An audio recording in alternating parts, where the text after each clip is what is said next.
I need to tell you about something that happened on the Blackwater Ridge Trail in West Virginia.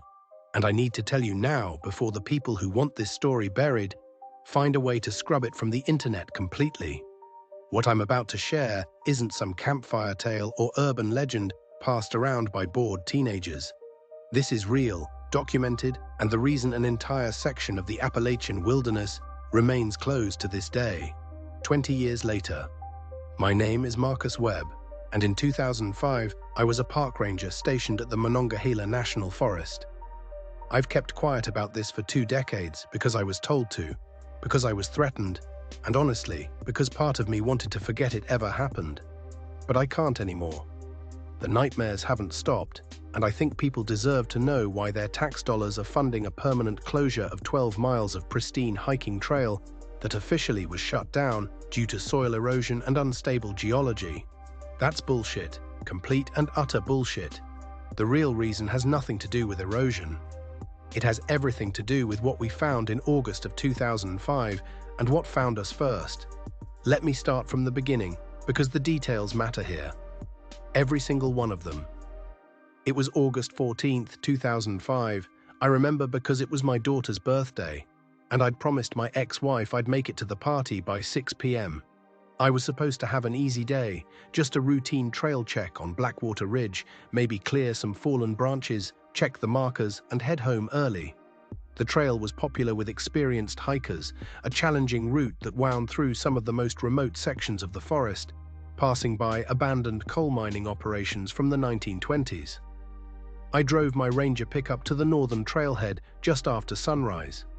The parking area was empty except for one vehicle, a blue Honda Civic with Maryland plates. That wasn't unusual. Solo hikers often started early to avoid the heat. I made a note of the license plate in my log, standard procedure, and headed up the trail. The first 3 miles were normal. I'd hiked Blackwater Ridge hundreds of times, knew every switchback and stream crossing. The morning was beautiful, that perfect late summer weather where the humidity hasn't quite murdered you yet. Birds were doing their thing, squirrels chattering in the oaks. Everything felt right. But around mile marker 4, things started feeling wrong. I can't explain it better than that. Just wrong. You know that feeling you get when you walk into a room right after people were talking about you? That prickly awareness that something's off. It was like that, but amplified. The forest got quiet.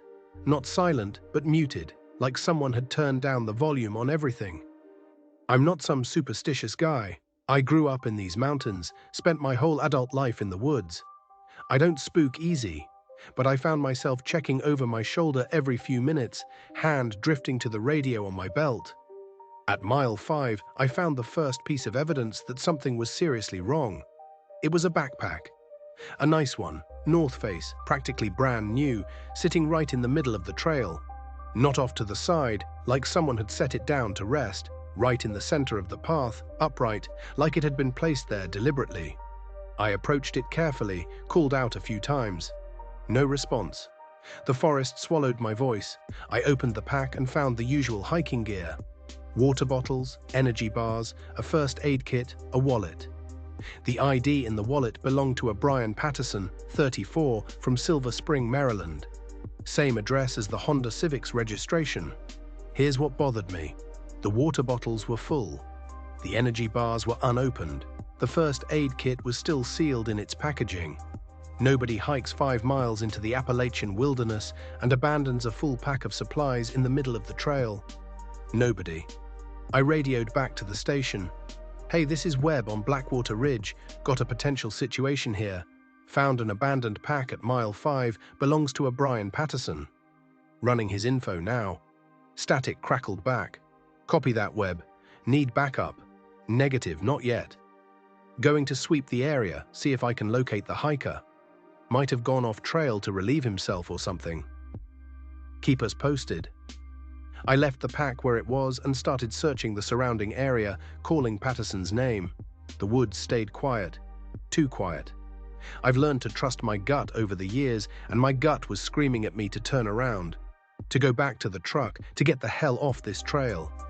I didn't listen. I should have, but I didn't. 50 yards off the main trail, I found the tent. or what was left of it. The campsite was destroyed. I don't mean messy, like a bear had gotten into it. I mean systematically destroyed. The tent was shredded, fabric hanging in strips from the poles, sleeping bag torn open, filling scattered like snow, cooking equipment bent and twisted, and there was blood. Not a lot, but enough. Dark spatters on the tent fabric, on a nearby tree trunk, soaked into the ground. But no body. No sign of Patterson. My hand was shaking when I reached for my radio. "Station, this is Webb. I need backup now. I've got a destroyed campsite, signs of blood, still no sign of the hiker. This is looking like a serious situation." "Copy, Webb. Sending Torres and Kimball your way. ETA 40 minutes. Do not enter any potential crime scene. Hold your position." Crime scene. The words made it real. I wasn't looking at an accident anymore. Something bad had happened here. I should have waited. Standard protocol: secure the area, don't contaminate evidence, wait for backup. But I heard something. A sound coming from deeper in the woods, maybe 100 yards away. It was faint, but it sounded like someone crying. Like someone in pain. "Patterson?" I called out. "Brian Patterson, can you hear me? I'm a park ranger. I'm here to help." The crying stopped. The forest went dead silent again. Every instinct I had told me to stay put. Wait for Torres and Kimball. Don't go into those woods alone. But what if Patterson was out there, hurt, bleeding out? What if waiting 40 minutes meant the difference between life and death? I made a choice. The wrong choice, as it turned out. But I made it. I left the trail and headed into the dense forest toward where I'd heard the sound. The terrain got rough quick. Blackwater Ridge is old-growth forest, thick understory, lots of deadfall. I had to climb over fallen trees, push through mountain laurel thickets. I kept calling Patterson's name, kept my radio close, marked my path so I could find my way back. After about 10 minutes of bushwhacking, I saw it. A depression in the ground, maybe 15 feet across, like a shallow bowl carved into the hillside. And in the center of that depression was a hole. Not a cave, not a natural formation. A hole. Perfectly round, maybe 4 feet in diameter, descending straight down into darkness. The edges were too smooth, too precise. This wasn't natural erosion or an old mining shaft. This looked deliberately made, and recently. The earth around it was churned up, muddy, like something had been digging. I approached the edge carefully, pulled out my flashlight and shined it down into the hole. I couldn't see the bottom. The light just disappeared into blackness. But I could feel air moving, a cold draft rising up from below, and with it came a smell. God, that smell. Like rot and wet earth and something else, something chemical and wrong that made my eyes water, and then I heard the crying again. It was coming from the hole, from down in that impossible darkness. "Patterson, is that you? Can you hear me?" The crying stopped again, and then a voice answered me. A voice that didn't sound quite right, like someone imitating human speech without fully understanding how it worked. "Help me. Please help me. I'm hurt. I can't climb out." Everything in my body screamed danger. The voice was wrong. The words were right. The inflection was almost right, but there was something fundamentally wrong about it. Like listening to a recording played at slightly the wrong speed. "Patterson, is that you? How did you get down there?" "I fell. Please, it's dark. I'm bleeding. Please come down and help me." No one who'd fallen into a hole like that would ask someone to come down after them. They'd ask for rope, for rescue equipment. They'd ask you to call for help. I took a step back from the edge. "I'm calling for rescue. Stay calm. We'll get you out." "No." The voice changed, dropped lower, lost the pretense of humanity. "Come down here. Come down here now." I ran. I don't care how that sounds. I don't care if it makes me seem like a coward. I turned and I ran back through those woods as fast as I could move, leaving that thing behind, whatever it was. I could hear it following me. Not footsteps, something else. A dragging, scraping sound, moving through the underbrush, and that voice calling after me, cycling through different tones and pitches like it was trying to find the right one. "Help me. Please help me. Please help me. Please help me." I hit the destroyed campsite at a full sprint, didn't slow down, crashed through the woods back to the main trail. When I reached Blackwater Ridge Trail, I bent over, gasping, and looked back. Nothing. The forest was still, silent, normal, but I could feel it watching me. I knew with absolute certainty that something was in those trees, and it was waiting. I grabbed Patterson's abandoned backpack and made it back to the trailhead in record time. Torres and Kimball were just pulling up when I stumbled out of the woods. They took one look at my face and knew something was seriously wrong. "What happened?" Torres asked.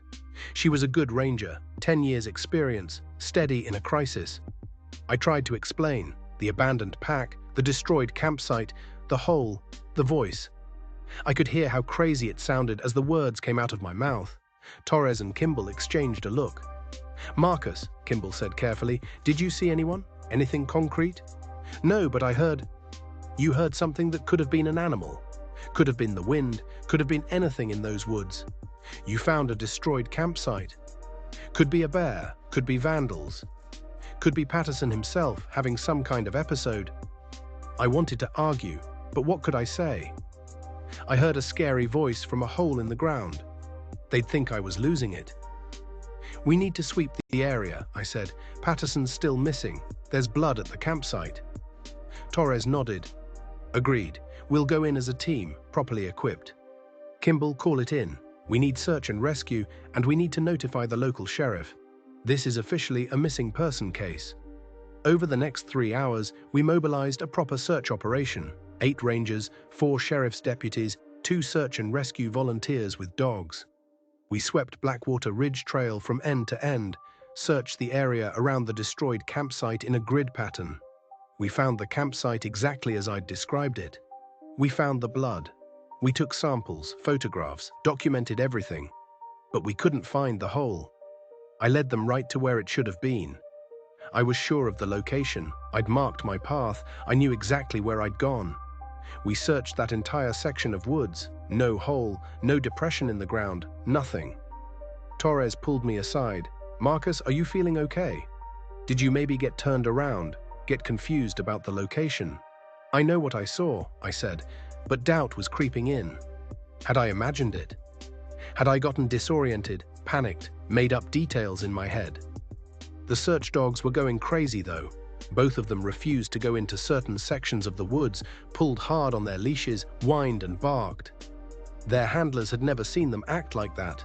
One dog, a German shepherd named Buck, who'd been on dozens of search operations, actually tucked his tail and bolted, ran a quarter mile before his handler could catch him.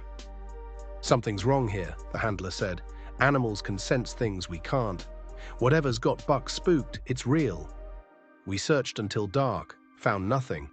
No Patterson, no hole, no explanation.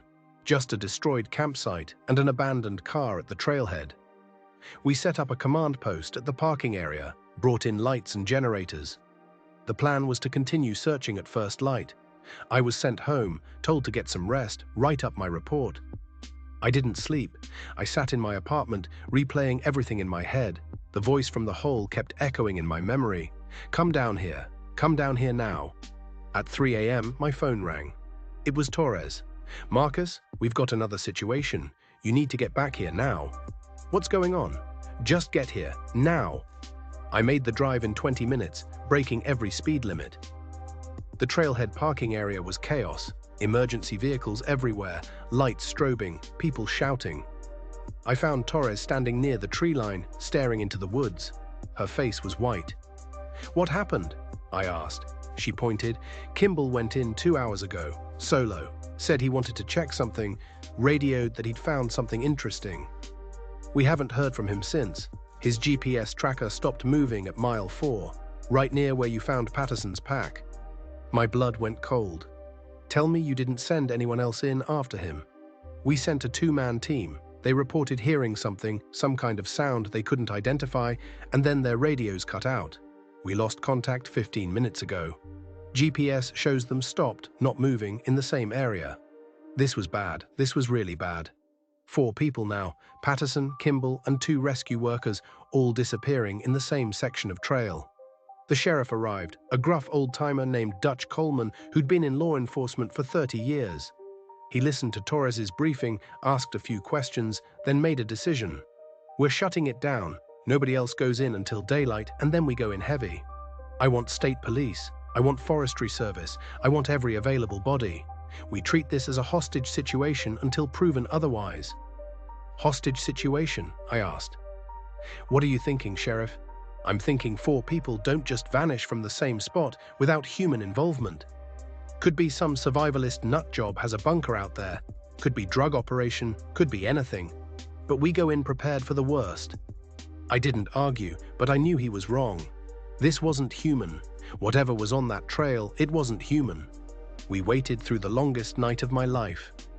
As dawn broke, the operation mobilized. 32 people, fully equipped, armed, state police SWAT team, forestry service law enforcement, park rangers, sheriff's deputies. We looked like we were invading a small country. I was assigned to the secondary sweep team. We'd go in after the SWAT team cleared the immediate area. Standard tactical approach, treat it like a potential armed suspect situation. The SWAT team entered the trail at first light. We watched their GPS markers move up the trail, professional and coordinated. They reached mile 4 without incident, the spot where everyone had disappeared. And then, one by one, their GPS trackers stopped moving. We could hear them on the radio. First there was chatter, normal communication, then confusion, then silence. 20 minutes after entering that section of trail, we'd lost contact with all 12 SWAT team members. Sheriff Coleman made the call. Everyone out. We're evacuating. This is above our pay grade. But it was too late. Because that's when they started coming back. The first one to emerge from the woods was Officer Davidson from the SWAT team. He walked out of the tree line slowly, mechanically, like a puppet on strings.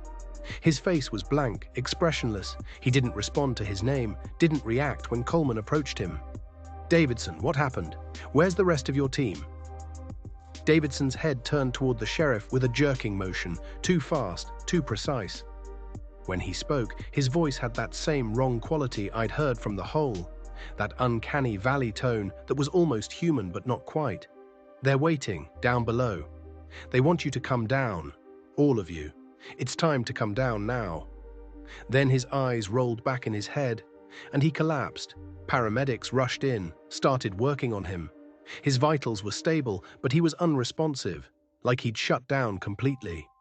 Over the next hour, 6 more SWAT team members emerged from the woods in the same state. Blank expressions, mechanical movements, speaking in those wrong voices about going down below, then collapsing into catatonia. The rest never came back. 5 SWAT officers, Kimball, the 2 rescue workers, and Brian Patterson, 9 people, gone. That's when the federal government stepped in. I don't know who made the call or what authority they claimed, but by noon, the entire area was locked down. Black SUVs rolled in, men in suits with earpieces, vehicles with no markings. They took over the operation completely, didn't explain anything, just started issuing orders. We were all separated, interviewed individually. I spent 4 hours in a trailer with 2 men who identified themselves as federal investigators, but wouldn't say from what agency. They wanted to know everything about what I'd seen, every detail about the hole, the voice, everything. When I finished, they made me sign a non-disclosure agreement, told me that what happened on Blackwater Ridge was a matter of national security, that I was not to discuss it with anyone, including other rangers, including my family. That violations would result in federal prosecution. What the hell is going on? I demanded. What's out there? The older investigator, a guy with gray hair and tired eyes, looked at me for a long moment. Then he said something I'll never forget. Mr. Webb, there are places in these mountains that are older than human civilization, places that were here long before we built our towns and highways. Most of the time, we coexist just fine. But sometimes the boundaries get thin. Sometimes things that should stay separate start bleeding together. What you found on Blackwater Ridge is one of those places. That's not an answer, I said. It's the only answer you're going to get. The trail is being permanently closed. The area will be monitored. And you're going to forget this ever happened. Are we clear? I signed the NDA. What choice did I have? Within a week, Blackwater Ridge Trail was officially closed due to geological instability. The story the media got was that old mining operations had created dangerous subsidence zones. that the area was unsafe for recreational use. It was clean, simple, and completely fabricated. I kept working as a ranger for another 3 years, but I transferred to a different forest. Couldn't stand being near Blackwater Ridge. Every time I drove past the closed trailhead, I'd think about what was out there, still waiting in the woods. The 7 SWAT team members who came back stayed catatonic for 3 weeks. Then, one by one, they woke up. But they were different. Changed. They all quit their jobs within 6 months. Last I heard, 5 of them moved far away from Appalachia, to flat states with no forests. 1 committed suicide, 1 disappeared. Brian Patterson's family hired private investigators, filed lawsuits, made noise. The federal government paid them a quiet settlement, and the case went away. The 5 missing SWAT officers were declared dead, cause unknown, bodies never recovered. Kimball and the 2 rescue workers got the same treatment. 9 people just erased from the record like they never existed. But I couldn't forget. And over the years I started researching. Not obvious research, nothing that would violate my NDA, just casual reading. Local history, Appalachian folklore, old mining records, and I found things. Patterns. Blackwater Ridge wasn't the first closure. There are dozens of permanently closed areas throughout the Appalachian Mountains. Some are official, some are just places where people don't go anymore, where locals will tell you to stay away without quite explaining why. Every single one has stories attached. Hikers who went missing, strange sounds in the woods, places where animals won't go. The mining records were interesting too. Those old coal operations from the 1920s. They shut down abruptly. Not because the coal ran out. The official records cite difficult working conditions and worker safety concerns, but I found newspaper archives from the local papers of the time. Miners reporting strange sounds deep in the shafts. Men disappearing during shifts. A foreman who came up from the deep tunnels talking about voices in the dark, about something asking to be let out. The mine shut down in 1927 after an incident where 12 miners went down for a shift and only 3 came back up. The 3 who returned were described as changed and not in their right minds. 2 were institutionalized, 1 hanged himself. The mine was sealed, filled with concrete, but mines are complex systems, networks of tunnels and shafts that spread underground like roots. You can seal the entrance, but you can't seal everything. I think something lived in those old mines, something that had been there long before humans dug into the mountain, and I think the mining operations disturbed it, gave it access to the surface world. For a while, sealing the mine was enough to contain it. But eventually, it found another way out. That hole I found, I think that was it breaking through, digging its way up from the deep places. And I think what it wanted was what it had always wanted, to feed. The voice, the mimicry, the way it called people down into the darkness, that was bait, like an anglerfish using a lure. It studied the hikers, learned enough about human behavior to craft an appeal that would work. Help me, I'm hurt, come down here. The most fundamental human instinct to help someone in distress weaponized against us. And when people came close enough, when they looked down into that hole, it took them. Dragged them down into the tunnels below. The ones who came back, the SWAT team members, I think those were the ones it didn't want. It took what it needed from them, studied them, learned from them, and sent them back as a message. Or a warning. What I can't figure out is what it did with the others. Patterson, Kimball, the 5 SWAT officers, the rescue workers. Are they dead? Or are they down there in the dark, serving some purpose I can't imagine?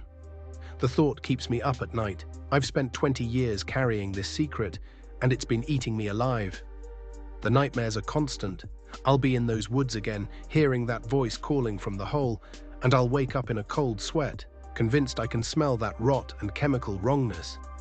But here's what really terrifies me. I don't think it's unique. I think there are other things like it, scattered throughout these mountains, in all those closed areas that dot the Appalachian wilderness.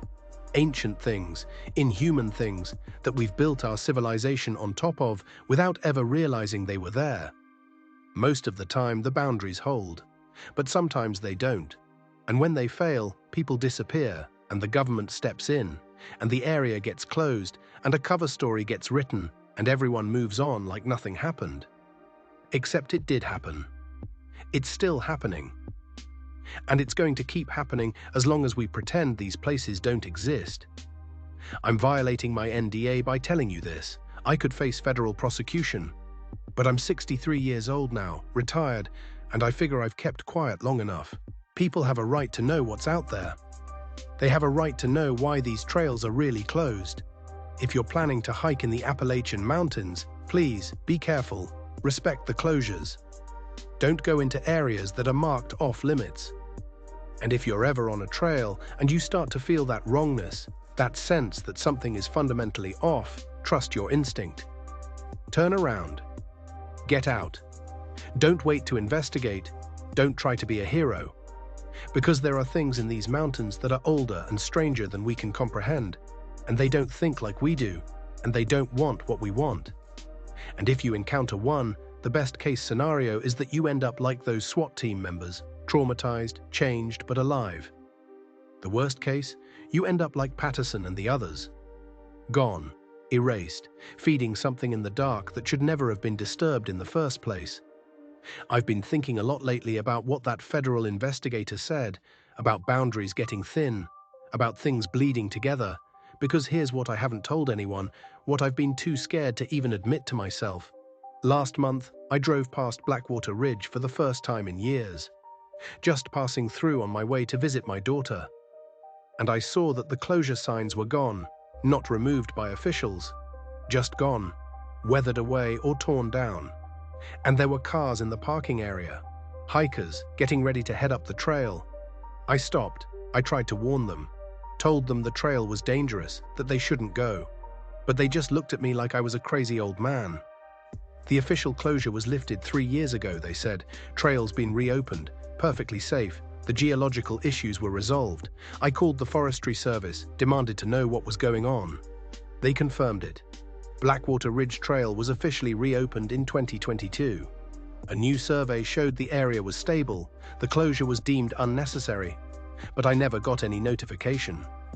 And I was on that original response team. I should have been consulted, should have been informed, unless the people making these decisions didn't know what really happened, unless the institutional memory had been deliberately erased, along with all the witnesses. Those federal agents in the black SUVs, they're probably long gone, retired, transferred, dead. The story they suppressed died with them, and now some bureaucrat in an office somewhere, looking at budget spreadsheets and liability assessments, decided to reopen the trail without understanding why it was closed in the first place. I've been monitoring the local news. 3 hikers have gone missing on Blackwater Ridge in the past 8 months. Different times, different circumstances. The official line is that the Appalachian wilderness is dangerous. People get lost. It happens. Search and rescue finds most of them, but 3 people vanished without a trace. No bodies recovered. And the pattern is familiar. Too familiar. I think it's waking up again. Or maybe it never slept. Maybe we just contained it for a while, and now the boundaries are failing again, and it's hungry.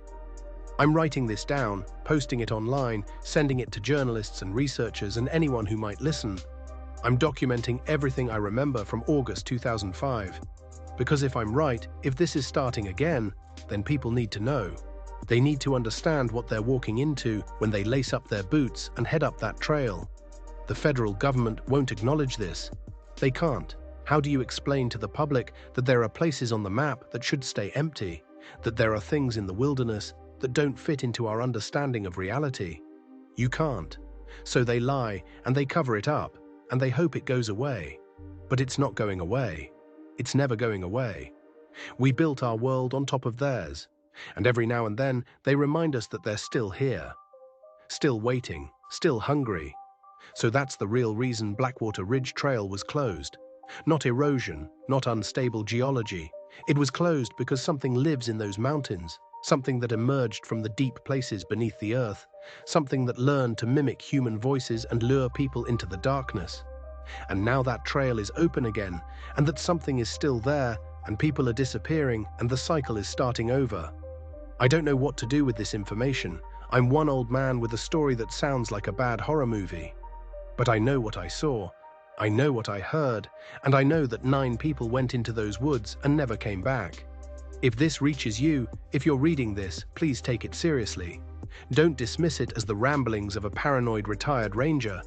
Look into it. Ask questions. Demand answers about those closures, about the missing hikers, about what's really going on in the remote sections of the Appalachian wilderness. And for God's sake, if you're anywhere near the Monongahela National Forest, stay off Blackwater Ridge Trail. I don't care what the official signs say. I don't care if the maps show it as open. Stay away, because the boundaries are thin there. Because something old and hungry lives in those mountains. And because every person who disappears on that trail is feeding something that should never be fed. I've lived with this secret for 20 years, and it's destroyed me. The nightmares, the guilt, the knowledge that I couldn't save those people and I can't prevent what's coming next. But at least now it's documented. At least now someone knows the truth. What you do with that truth is up to you. But please remember this. The Appalachian Mountains are ancient. They were old when humans first arrived on this continent, and they'll be here long after we're gone. And in all that time, in all those millions of years, do you really think we're the first species to live here? Do you really think we're alone? We're not. We never have been. And the sooner we accept that, the sooner we learn to respect the boundaries between their world and ours, the fewer people will disappear into the darkness beneath the hills. I'm done running from this. I'm done keeping quiet. This is my testimony, my confession, my warning. Make of it what you will. But don't say I didn't warn you when you hear about the next disappearance on Blackwater Ridge. Don't say I didn't try to tell the truth when the federal agents show up again, when the trail gets closed again, when another cover story gets written and another piece of the wilderness gets erased from the maps. The thing in those mountains is patient. It survived for eons. It can wait, and it knows that eventually humans will forget. We always do. We close the trail, we post the signs, we warn people away. And then time passes, and budgets get tight and memories fade, and some administrator decides the closure isn't necessary anymore, and the trail reopens, and the hikers return, and the feeding begins again. That's the cycle, that's the pattern. And unless we break it, unless we acknowledge what's really out there and take permanent action, it's going to keep repeating forever. I wish I had a better ending for this story. I wish I could tell you that the authorities handled it properly, that the threat was neutralized, that everyone lived happily ever after. But that's not what happened. The threat wasn't neutralized, it's still there, and people are still disappearing. All I can do is tell you what I know and hope that someone, somewhere, takes it seriously enough to investigate, to ask the hard questions, to demand the truth about why these closures exist and what's being hidden in the deepest, darkest parts of the Appalachian wilderness. Because the truth matters. Those 9 people who vanished in 2005, they matter. The 3 hikers who've disappeared since the trail reopened, they matter. And all the future victims, the ones who'll be taken if we don't do something, they matter most of all. This is Marcus Webb, former park ranger, signing off. I've said what I needed to say. I've broken my silence. Whatever comes next, at least I'll know I tried to warn people. Stay safe out there. Respect the mountains. And remember, when a trail is closed, there's usually a damn good reason for it. Even if they'll never tell you what that reason really is.